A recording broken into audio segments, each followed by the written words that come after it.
4 مقام۔ تحریر ہے بلال شوکت آزاد صاحب کی۔ لکھتے ہیں 4 مقام 2 مقاموں پر عمر ہندسوں میں بڑھ گئی مگر شعور سے مرد نہیں بنے۔ دنیا میں سب سے خطرناک مخلوق وہ بالغ مرد ہے جو در حقیقت کبھی بالغ ہوا ہی نہیں۔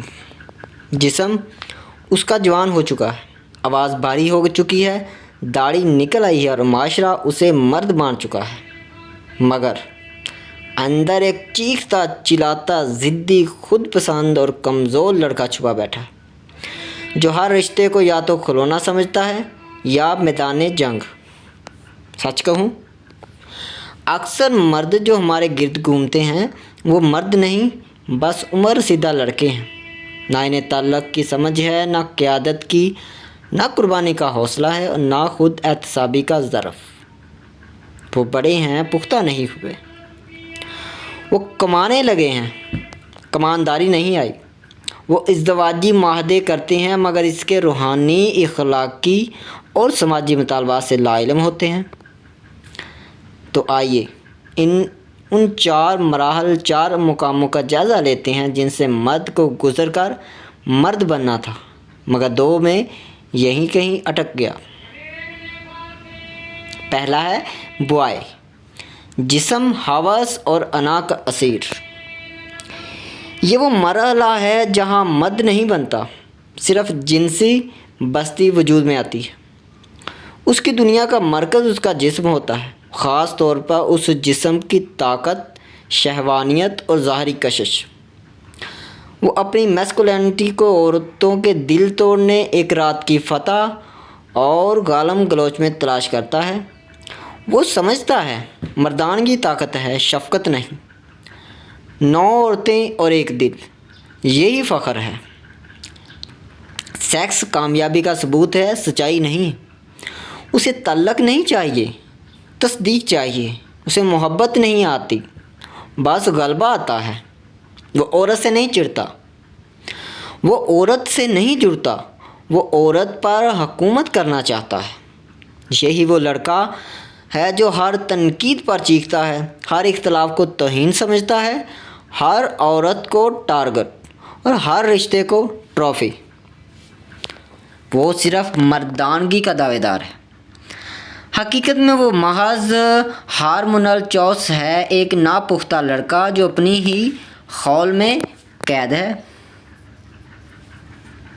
مقام نمبر 2، مسٹر عقل مند مگر ناپختہ۔ یہ وہ مرد ہے جس کے پاس ڈگریاں ہیں، دلیلیں ہیں اور دنیا دیکھی ہوئی ہے، مگر دل خالی ہے۔ وہ سیمینار اٹینڈ کرتا ہے، کاروبار کا پچ بنا لیتا ہے اور سوشل میڈیا پر فلسفہ بگاڑتا ہے، مگر اپنی بیوی سے بات کرنے کا سلیقہ نہیں، ماں کے جذبات کو سمجھنے کا ظرف نہیں اور کسی عورت کی عزت کرنے کا کوئی حقیقی شعور نہیں۔ وہ کہتا ہے عورت کو برابری دو لیکن تابع رکھ کر۔ میں تو ایموشنلی ان اویلیبل ہوں، مرد ہوں، مجھے اسٹرانگ عورتیں نہیں پسند، وہ سر چڑھ جاتی ہیں۔ یہ وہ مرد ہے جو ہر وقت خود کو انٹلیکچوئل ماسک کے پیچھے چھپاتا ہے، مگر جب زندگی کمٹمنٹ مانگے تو بھاگ جاتا ہے۔ وہ عورت سے مقابلہ کرتا ہے، مکالمہ نہیں۔ وہ تنقید تو سہے گا نہیں، مگر خود ہر ایک کی برائی کرے گا۔ وہ کہے گا مجھے آزادی چاہیے، مگر بیوی پر ہر پابندی لگائے گا۔ یہ مرد صاحب علم ہے، مگر بے علم اپنی ذات سے۔ ایسا مرد چوس کریٹ کرتا ہے، وہ رہنمائی نہیں کرتا، ریڈ فلیگ ہوتا ہے۔ مقام نمبر 3 میں ہسبینڈ، محبت، تحفظ اور قیادت کا مجسمہ۔ اب ہم اصل مرد کی جھلک دیکھتے ہیں۔ یہ وہ مرد ہے جو بیوی کو ملکیت نہیں، امانت سمجھتا ہے، جو اپنی طاقت کو غلبے کے لیے نہیں، سائے کے لیے استعمال کرتا ہے، جو قیادت کا مطلب جانتا ہے، سب سے زیادہ قربانی دیتا ہے، سب سے زیادہ خاموش رہنا، سب سے پہلے ہاتھ بڑھانا۔ وہ جانتا ہے کہ عورت محض بجز اس کے تابع نہیں، اس کی مطیع و شریک حیات ہے۔ اس کا ظرف جتنا بڑا ہوگا، بیوی اتنی پرسکون ہوگی۔ محبت صرف جذبہ نہیں، مسلسل مشقت ہے۔ وہ اپنی بیوی کی حفاظت کرتا ہے، جذباتی طور پر، مالی طور پر، جسمانی طور پر اور روحانی طور پر۔ وہ خود کو عورت پر مسلط نہیں کرتا، وہ اپنے وجود کو ایسا بناتا ہے کہ عورت اس پر فخر کرے۔ وہ گھر میں شور سے نہیں چیختا، وہ گھر میں شور سے نہیں جیتتا، خاموشی میں اثر پیدا کرتا ہے۔ وہ بیوی کے جسم سے زیادہ اس کے خوف، اس کی تھکن، اس کی کمزوری کو سمجھتا ہے۔ یہی مرد ہے جو تعلق کو میدان جنگ نہیں بناتا، وہ اس کو عبادت گاہ بناتا ہے۔ اور پھر آتا ہے مقام نمبر 4، فادر، فہم، برداشت اور وراثت کا امین۔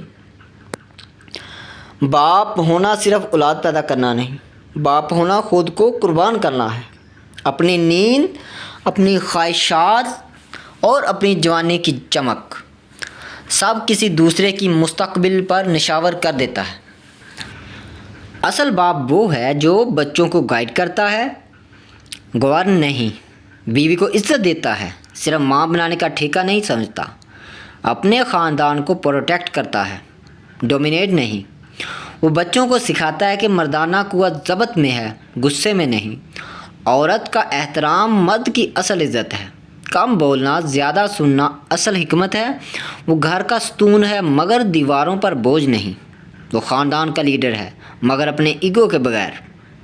وہ اپنی بیٹیوں کو بتاتا ہے کہ دنیا میں ہر طرح کے مرد ہوتے ہیں مگر پھر کہتا ہے کہ میرے جیسا تلاش کرنا۔ وہ اپنے بیٹوں کو بتاتا ہے کہ عورت صرف جسم نہیں، وہ ٹرسٹ کا پیکر ہے، اور ٹرسٹ صرف مرد کے اندر کے مرد سے پیدا ہوتا ہے۔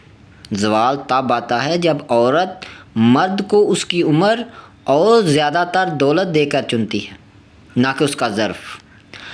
اگر تم نے ایک لڑکے سے شادی کی تو وہ تمہیں رلائے گا، چیٹ کرے گا، بلیم ڈالے گا اور کہے گا میں ایسا ہی ہوں۔ اگر تم نے ایک صاحب عقل سے رشتہ باندھا تو ہر دن تمہیں احساس سے کمتری، جذباتی نظر اندازی اور روحانی تھکن کا تحفہ دے گا۔ اگر تم نے ایک شوہر کے خول میں چھپے نارسسٹ باپ کو منتخب کیا تو تم اپنی اولاد کو ایک ایموشنلی ابسینٹ والد کے ساتھ رائز کرو گی، کیونکہ جب مرد ڈیولپمنٹ کے مراحل سکپ کر دے تب عورت قیمت دیتی ہے، عدالت، ڈپریشن یا قبرستان میں۔ آخری بات، مرد کو عمر یا دولت سے نہ ناپو، ظرف سے پرکھو۔ وہ 18 سال کا ہے، وہ 25 سال کا ہے، وہ 34 سال کا ہے یا پھر وہ 40 سال کا ہے، کیا فرق پڑتا ہے؟ اگر وہ آپ بھی ماں کے سائے میں ہے، اب بھی ماں کے سائے میں ہے، بیوی سے شکوے میں اور زندگی سے نالاں ہے، اصل سوال یہ ہونا چاہیے، کیا وہ عورت کا پین سن سکتا ہے بغیر ایگو کے؟ کیا وہ قیادت میں انصاف رکھتا ہے نہ کہ جبر؟ کیا اس میں اتنا ظرف ہے کہ عورت کو کندھا دے نہ کہ طنز؟ کیا وہ باپ بننے سے پہلے انسان بن چکا ہے؟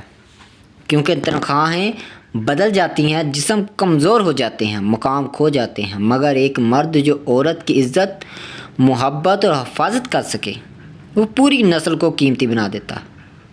تو اگر وہ آج بھی کسی میرج پارٹی میں مرد بننے کا ڈرامہ کر رہا ہے، اسے وہیں چھوڑ دو، کیونکہ شادی لڑکوں کا کھیل نہیں، مردوں کے لیے وراثت ہے۔